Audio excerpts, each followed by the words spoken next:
much does fear play into preventing us from grasping perspective, though?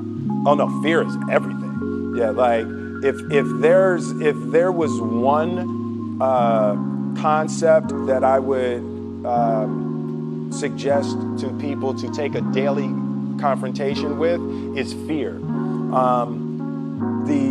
The problem with fear is that it lies, right? So fear tells you, hey, you know, if you say that to that girl, she's gonna know she has you, you know, and she'll never really be attracted to you if she knows how much you attracted to her.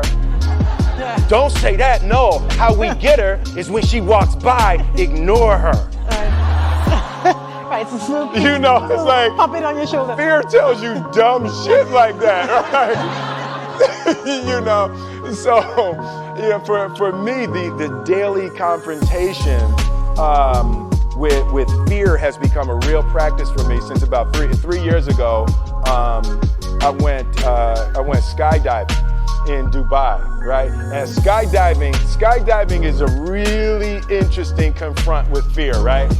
So I gotta stand up. I'm sorry, I gotta stand up. All right. So all your friends, what happens? You go out. I dropped my thing. Yeah. So what happens is you go out the night before, and you take a drink with your friends, and somebody says, "Yeah, we should go skydiving tomorrow." And you go, "Yeah, we'll go skydiving tomorrow." Yeah, yeah. And you go, "Yeah," and everybody goes, "Yeah," right? And you go home by yourself. You're like, right? You're like, well, I mean, they was drunk too. Right, so maybe they not, maybe, I mean, we don't have to go, we don't have to do it. So then that night you're laying in your bed and you just keep, and you're terrified. You keep imagining over and over again jumping out of an airplane, and you can't figure out why you would do that, right? And you're laying there and you have the worst night's sleep of your life, but you still have the hope that your friends were drunk, right? So you wake up the next day and you go, down and you say where you were going to meet, and everybody's there. You're like, oh shit. All right, cool, right? So you get in the van and you don't know that your friends had the same night that you had, because they're pretending like they didn't. They're like, yeah, man, my uncle's a Navy SEAL, and this is going to be great. I've been looking forward to this. And you're like, oh my God. And your stomach is terrible. You can't eat and everything, but you don't want to be the only punk who doesn't jump out of this airplane. So you get there, and then you have this safety brief, and you're standing there, and the guys will tell you, well, if the chute doesn't open, what's going to happen is why the hell, what could happen? That the chute wouldn't open, right? So you do a thing, and what you do is your first jump, you're attached to a guy who is going, he's going to walk you out. So you go, and you get there, and there's an airplane, and nobody's stopping. Everybody's still going. So you get onto the airplane and you're sitting there and it's extra because you're sitting on some dude's lap, some stranger. You're sitting on his lap. And it's like, you get trying to make small talk. Yeah, man. So you be jumping with people all the time, huh? Right? So, and then you just want to make sure, you got kids, right? You got people you need to see, right? You just want to make sure he's serious, right? So you get in there, so everything's normal. So you fly and you go up to 14,000 feet, and you notice there's a light. It's red and it's yellow and green, right? So right now the light's red. So then you start thinking at some point the light's going to go green, but you don't know what's going to happen, right? And you wait and it goes yellow, and the light goes green, and somebody opens the door, and in that moment you realize you've never been in a freaking airplane with the door open. Right? Terror. Oh, sorry, I'm spitting. I'm sorry. Oh, sorry. No, terror, right? So you go, and then, if you were smart, you sat in the back, so you don't go first, right? And then people start going out of the airplane.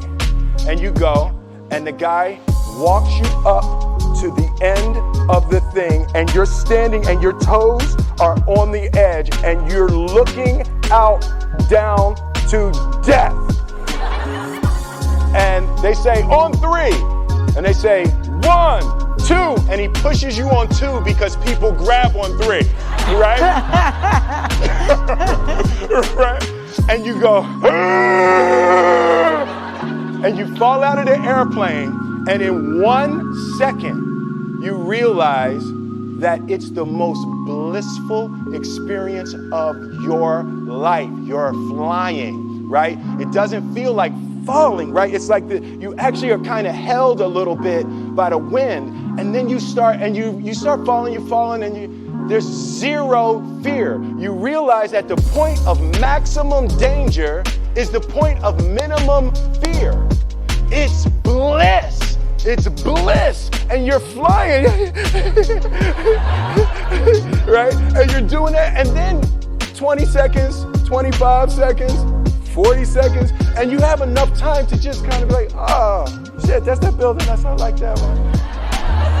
Oh, you can see the ocean. Right? You start doing all of that, and the lesson for me was, why were you scared in your bed the night before? What do you need that fear for? Just don't go. Why are you scared in your bed 16 hours before you jump? Why are you scared in the car? Why could you not enjoy breakfast? What did you need that? The fear is fear of what? You're nowhere even near the airplane. Everything up to the stepping out, there's actually no reason to be scared. It only just ruins your day. You don't have to jump. And then in that moment, all of a sudden, where you should be terrified is the most blissful experience of your life. And God placed the best things in life on the other side of terror. On the other side of your maximum fear are all of the best things in life.